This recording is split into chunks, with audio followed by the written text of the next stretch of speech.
Assalamualaikum warahmatullahi wabarakatuh. Perkenalkan, nama saya Putri Rawes Soleha dengan NIM akhir 008 dari kelas A. Ingin memaparkan tugas dari mata kuliah fitokimia dengan dosen pengampu Dr. Apoteker Soraya Rianti, SSI, MSI, yang berjudul Isolasi dan Identifikasi Senyawa Flavonoid atau flavonon pada tanaman Kanyar badak Bridelia glaucabulume. Selanjutnya yaitu ada outline, yang pertama yaitu adalah latar belakang, yang kedua adalah kajian tumbuhan yang diisolasi, dan yang ketiga adalah aktivitas farmakologi, dan yang keempat ada metode isolasi flavonoid, yang kelima identifikasi dan analisis senyawa flavonoid, dan yang terakhir yaitu kesimpulan. Untuk latar belakang, yaitu metabolit sekunder tumbuhan adalah molekul yang membantu tumbuhan beradaptasi dengan lingkungan meskipun tidak termasuk dalam jalur biokimia utama.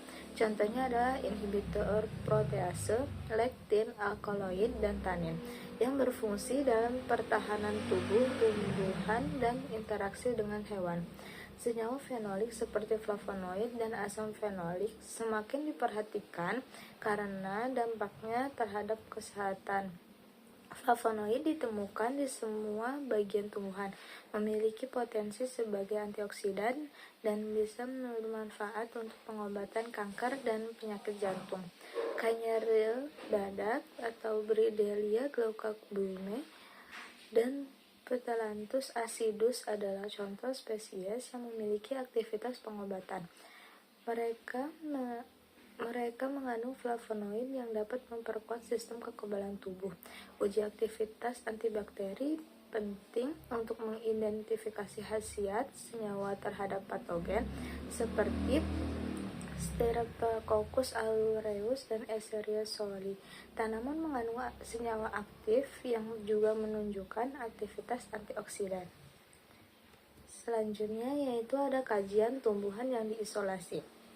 Dalam penelitian ini, kulit batang tumbuhan yang digunakan karena mengandung metabolit sekunder yang tinggi.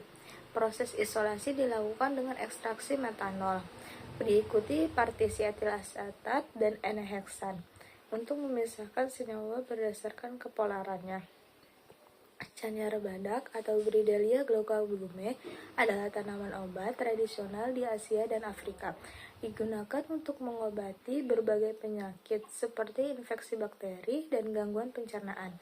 Tumbuhan ini mengandung flavonoid, tanin, dan steroid yang berfungsi melindungi dari mikroorganisme dan kondisi lingkungan.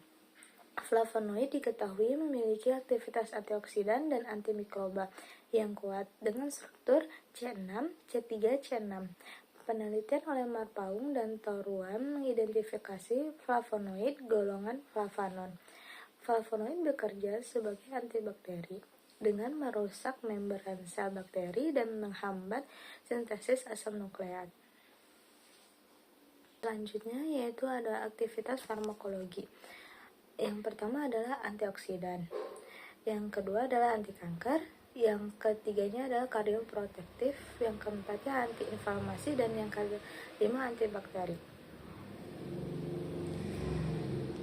Selanjutnya yaitu ada metode isolasi yang digunakan untuk mengisolasi senyawa flavonoid. Yang pertama adalah metode maserasi, yang dimana serbuk kasar kulit batang tanaman sebanyak 2.500 gram diekstraksi dengan metanol sekitar 20 hingga terendam dan tercampur rata. Setelah disaring, ekstrak metanol pekat diperoleh menggunakan evaporator putar. Pelarut metanol diuapkan dengan skarbonizer air. Lalu senyawa nonpolar dipisahkan menggunakan air. Tanin kemudian diekstraksi dengan etil asetat dan pelarut etil dihilangkan.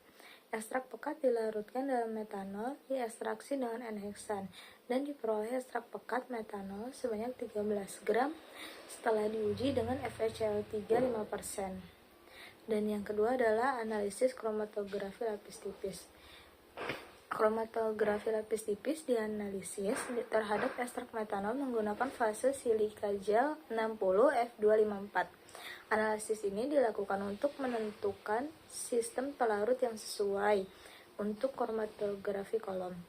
Fase gerak yang digunakan adalah campuran pelarut kloroform metanol dengan rasio 10-90 banding 10, 80/20, 70 berbanding 30, 60 berbanding 40, 50/50. Masukkan ke dalam 10 ml larutan fase gerak kloroform metanol 90/10 ke dalam ruang kromatografi, lalu dijenuhkan. Suntikan ekstrak metanol pekat dari plat KLT yang diaktifkan ke dalam ruang kromatografi yang berisi campuran pelarut jenuh. Lalu tutup dan larutkan hingga pelarut mencapai batas yang ditentukan. Plat yang telah diencerkan dikeluarkan dari ruang kromatografi dan kemudian dikeringkan. Pantau noda yang terbentuk di bawah sinar UV, lalu pindai menggunakan FeCl3 5%. Amati warna noda yang dihasilkan dan dihitung nilai RF yang diperoleh. Perlakuan yang sama dilakukan untuk pelarut kloroform rasio metanol 80/20, 70/30, 60/40, 50/50. Selanjutnya yang ketiga yaitu pemisahan senyawa flavonoid. Pemisahan senyawa flavonoid dilakukan dengan kromatografi kolom menggunakan ekstrak pekat metanol. Fase diam yang digunakan adalah silika gel 60, 70 sampai 230 mEq dan fase gerak adalah kloroform metanol dengan rasio 90/10, 80/20, 70/30, 60/40 dan 50/50. Silika gel yang dilarutkan dalam kloroform dan dicampur dengan ekstrak pekat metanol. Fleksibilitas pertahapan dilakukan dengan menambahkan fase gerak secara bertahap dan hasilnya disimpan dalam vial 10 ml untuk diuji dengan FeCl3 5% dan dikombinasikan hingga membentuk pasta. Dan yang keempat yaitu adalah pemurnian senyawa dari hasil isolasi. Pasta yang diperoleh dari pemisahan kromatografi kolom dilarutkan dengan metanol dan kemudian dianalisis dengan KLT untuk mengecek kemurniannya. Fase gerak terbaik adalah benzena aseton 80/20. Pasta diratakan di tepi bawah plat KLT dan dimasukkan ke wadah berisi pelarut jenuh. Setelah dikeringkan, hasil dilihat di bawah sinar UV dan zonanya ditandai dengan diencerkan dengan metanol etil asetat 1:1. Hasil elusi diperoleh pasta berwarna kuning kecoklatan. Dan yang terakhir yaitu adalah pengujian kemurnian isolasi dengan KLT. Uji kemurnian kepadatan dilakukan dengan kromatografi lapis tipis menggunakan silika gel 60 F254 fase diam dengan kloroform, fase geraknya dengan metanol 80/20. Masukkan 10 ml larutan fase gerak ke dalam ruang kromatografi lapis tipis, lalu jenuhkan 2 tongkat pasta yang telah dilarutkan sebelumnya dengan metanol dengan plat KLT. Masukkan plat KLT ke dalam ruang kromatografi lapis tipis yang telah dijenuhkan. Setelah pelarut fase gerak naik ke atas batas, plat KLT dikeluarkan dari ruang, dikeringkan, diuji di bawah sinar UV dan dipindai menggunakan FeCl3 5%. Menghasilkan noda hitam yang menunjukkan adanya senyawa flavonoid dan menghitung nilai RF yang diperoleh. Untuk identifikasi senyawa flavonoid yaitu yang pertama dengan uji screening fitokimia ekstrak kulit yang dimana menghasilkan koloid yang berwarna hitam. Dan yang kedua adalah pemisahan dan pemurnian dengan KLT atau kromatografi lapis tipis, di mana yang menghasilkan spot berwarna kuning dan putih dari pengamatan sinar UV. Dan yang ketiga yaitu ada spektrofotometri UV visible. Di sini terdapat lambda maksimum hasil isolasi senyawa di rentang 275 nanometer. Dan yang keempat yaitu identifikasi dengan spektrofotometri inframerah dengan yang menghasilkan spektrum FTIR yang terlampir. Dan yang terakhir yaitu adalah spektrofotoskopi HNMR, dan yang terbentuk adalah gugus flavonon yang spektrum HNMR terlampir.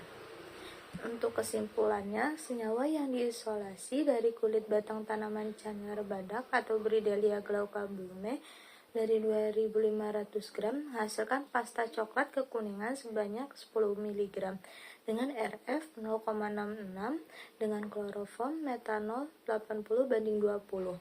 Analisis dengan spektrofotometer UV visible, spektrofotometer inframerah, dan spektrofotometer resonansi magnetik proton atau analisis HNMR menunjukkan bahwa senyawa yang diisolasi diduga merupakan flavonoid dari kelompok flavonon. Sekian pemaparan dari saya, kurang lebihnya mohon maaf. Wassalamualaikum warahmatullahi wabarakatuh.